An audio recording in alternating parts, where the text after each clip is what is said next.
Does everyone love cinnamon rolls? I don't know if everyone does, but I have loved them for as long as I could remember. We used to get them at a place in high school where they were literally the size of my face. Which, okay, I have a small face, but that's a big cinnamon roll. We used to eat them in the middle of the night, but those weren't exactly good nutritional goals, but we didn't know better. Anyway, today we're making cinnamon roll scones, which have that lovely cinnamon roll feel with a nice swirl of cinnamon sugar through it and I've got 2 different icing options you can try. They're delicious, flavorful scones. They're super easy. They bake in about 15 minutes. One of the nice things about cinnamon rolls is it really doesn't take too many special ingredients. Well, actually, really, it doesn't take any if you're a baker and you have butter and sugar and flour on hand, like I always do. So as far as that goes, not too much special. You need enough cinnamon. There's about 2 teaspoons of cinnamon that we're going to swirl into the dough to make it cinnamon roll-like. So that'll be good. So you need to make sure you have enough cinnamon. Also, I like to scoop my scones, and I'm going to use my handy number 24 scoop that I just adore. I'll over scoop them a little bit so they're bigger and then flatten them a little bit, but I like the little round scones. And this thing is so helpful for everything. Cookies, pancakes, scones. I love it. But you don't have to have it. You could drop them by tablespoonfuls would work.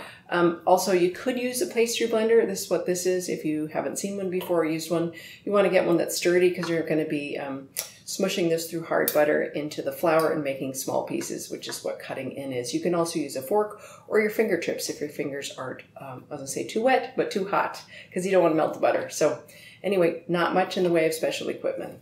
And we're almost ready to bake. Preheat your oven to 400 degrees. Did I say that right? I think 400 degrees. And then we're going to get to the bake. Yay. All right, here's the dry ingredients, where we always have to pay attention because this is where the leavening is and the salt. And if you mess up, it kind of makes the recipe not come out well. So we're starting out the dry ingredients with our cup for cup gluten-free flour. We're using a cup and a half. And we're using a 1/4 cup oat flour. I just ground up gluten-free oats I had. You don't have to use oat flour here. You could use another 1/4 cup of, half a cup of regular flour. And then we have a teaspoon of sweet rice flour. Just gives a little bit of chew, like wheat. Half a cup of sugar here. I'm sorry, a 1/4 cup. Oh my gosh, what is wrong with me today? Half a teaspoon of salt. I use fine grained salt because I don't want big chunks of salt in this, and a tablespoon of baking powder. And then we're going to whisk this together. All right, that's thoroughly mixed. And then we're going to cut in butter. This is half a cup of, it's cold butter, and I just sort of cut it into chunks. It makes it easier to mix in. So cutting in, we're going to have little bits of butter. You can use your fingertips if your hands are not too cold and just rub it in, which is one of the ways I like to do it.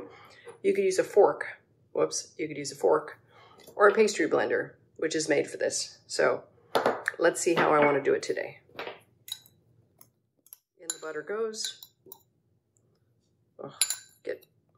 Okay. So if I was doing a fork, this is kind of a tall bowl.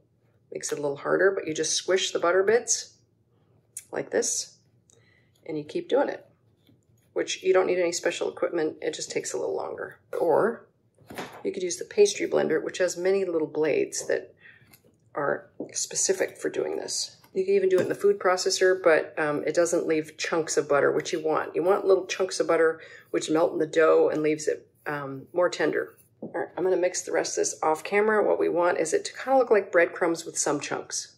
So this is how it's supposed to look when you're done cutting in the butter. There's some larger chunks, but there's definitely, kind of looks like breadcrumbs. And if you were going to make the mix the night before, you could just make it like this. Make the dry mix, and then all you have to do is mix up the wet and cook it. So that's a pretty cool thing to know. Let's start the wet ingredients. It's a really simple whisk together. It's super easy. We've already cut the butter into the flour, and I put that in the fridge. Let's see, we have 1 large egg here, and half a cup of milk. Oops. This is a cap full of vanilla. It's about a teaspoon. And a 1/4 cup of applesauce, unsweetened. Let's get this out of here. Okay. Now, I add applesauce because it helps gluten-free bakes, especially biscuits and cakes, to stay moist. Unless you have some other kind of mashed fruit or whatever, it keeps it really moist. It really makes a difference. It seems weird, I know.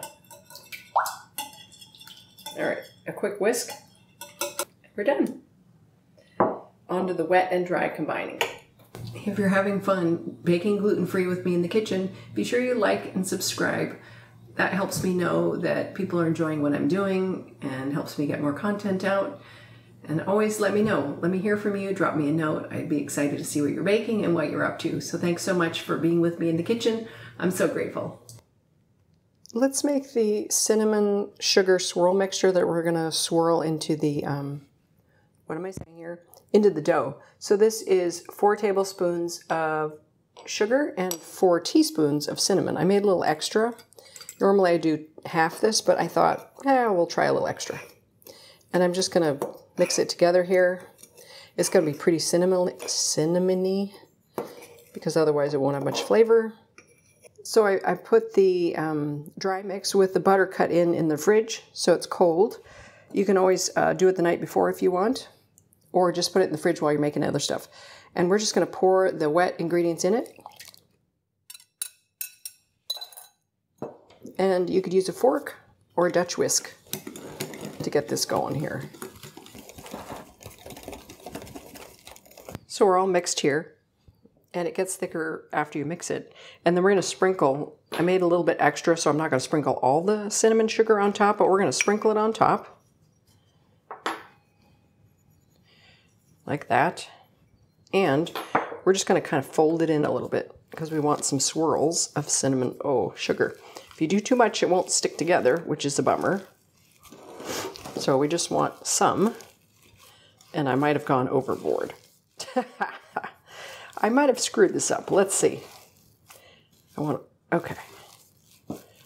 Sure. Let's try that. You want some swirls to remain, or,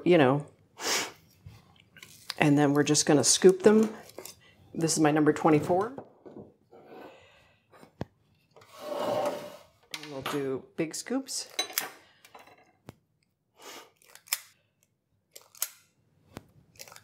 And I'm going to keep scooping the tray off camera. It's optional, but I like to do a little egg wash or brush them with cream so they brown a little better, and then I can put a little sugar on them. I just like the way it looks. And then it tamps them down a little bit. If I wasn't going to do the egg wash, I would still tamp them down just a little bit so they cook more evenly.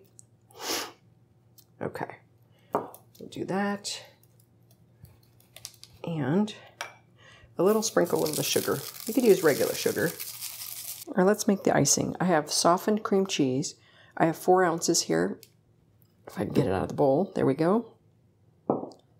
And I have a 1/4 cup of butter softened.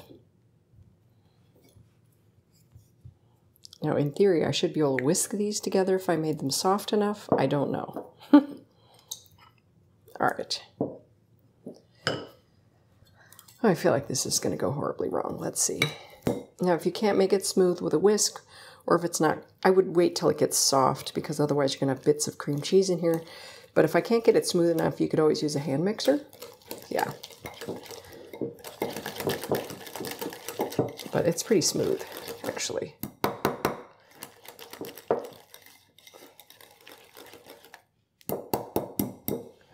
All right. That looks good. Now we're going to add 1/2 cup of cream cheese. No, powdered sugar. And 1/2 teaspoon of vanilla. Oh, whoops. I'm going to put the cap in there apparently. Okay, we'll just pour some in there because I put butter on the cap. You just keep mixing. It looks kind of like a hot mess, but there we go. I'm going to put this in the refrigerator to sort of chill setup. So here's icing, a version without cream cheese. We're going to take 3/4 cup of powdered sugar. We're going to take 1/2 teaspoon of vanilla-ish. Probably should have added that after the milk. I might have brown bits because I didn't do that right, but that's okay. All right, and we're going to start with a tablespoon of milk. You might need 2. But with icing, if you add too much liquid, it's really hard to get it thick enough, but it's easy to thin. All right, definitely need 2 tablespoons of milk.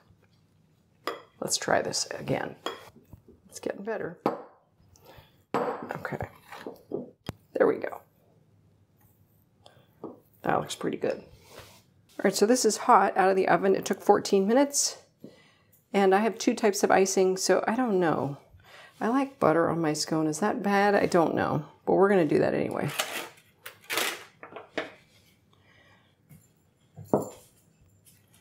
And this is the traditional icing.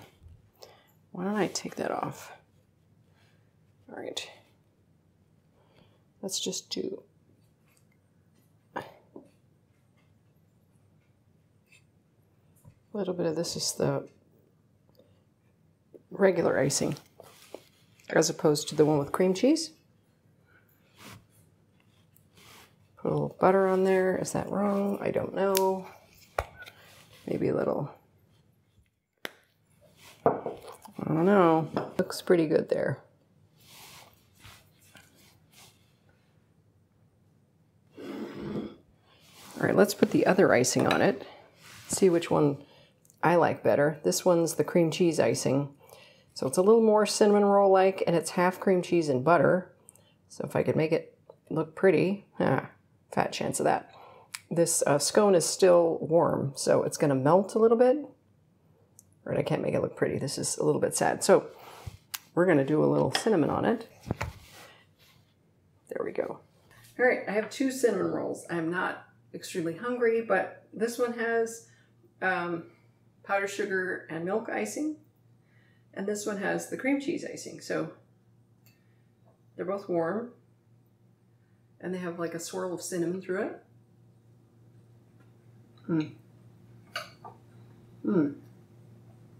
Ooh.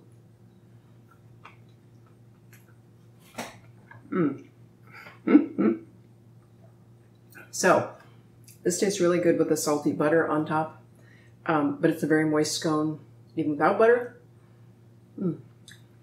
This icing is very sweet, but you know cinnamon rolls are very sweet. Delicious. I'm gonna have to put that away for me. Really good. Okay, this is the cream cheese icing scone right here. It's less sweet. The cream cheese is a little softer because the scone is warm, but you can kind of see, can you see the cinnamon in there? I don't know.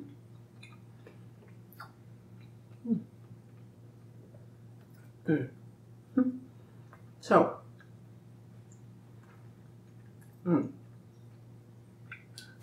both are lovely. If you want something less sweet, I would use the cream cheese icing or less of the drizzle because I kind of packed it on. This one has that cream cheese icing is really reminiscent of a cinnamon roll. Let's see if I can show you. Oh, can you see that? Kind of sweet then. Is it focusing on the scone? Come on, scone focusing. No. Well. Really moist. Really delicious. I can't really pick a favorite, actually. This one's a little less sweet for the morning. A little bit less sweet, but they're both delicious. Okay, I have to stop eating so I can talk. Yum, yum. These are moist and delicious, and they're not cinnamon rolls. They're not chewy. You don't pull apart the layers, but they're a moist and delicious scone that's sweet with like a nice cinnamon roll road running through it. And you can either have the regular icing or the cream cheese icing. That's kind of a personal choice. And they're both delicious. It's really, I mean, it's cinnamon roll-esque without the hours of rising and, you know, yeast dough and all that stuff. Yeast dough gluten-free is even better than without gluten-free. I'm so glad you could join me on this bake. This is delicious. Every time I make cinnamon roll scones, I think, oh, I gotta make these more often because I always really, really adore them. They're delicious, and the cinnamon sugar, I don't know if it reminds me of being a kid and eating cinnamon toast, but it's just delicious. So, so good. Okay, so next episode, podcast episode, YouTube channel, is October. I wrote the date down. Did I write it somewhere here? No? Okay. The next podcast is I'm going on a limb. I'm going on a limb. I'm making something I've seen in a really old cookbook called jam cake. I've never made it, literally never made it, so I'm going to make it on the spot. It'll be interesting. I'm sure it'll be delicious. I'm living dangerously. Yes, this is a baker living dangerously, trying new recipes on camera, gluten-free. So, doing it on the fly. Hey, Indy. He thought I was calling him. No cinnamon rolls for you, buddy. And Emma is just sleeping and over it. So, thanks for joining me in the kitchen. I hope you had fun. I hope you learned something new. I hope you maybe got familiar with a gluten-free recipe that you haven't tried before. Anyway, I hope you're having fun, like I'm having fun, and learning lots. Maybe being slightly entertained. Until then, you can find me on Instagram, TikTok, and all those places. Have fun in the kitchen. Bake something gluten-free. All the dogs, what is happening?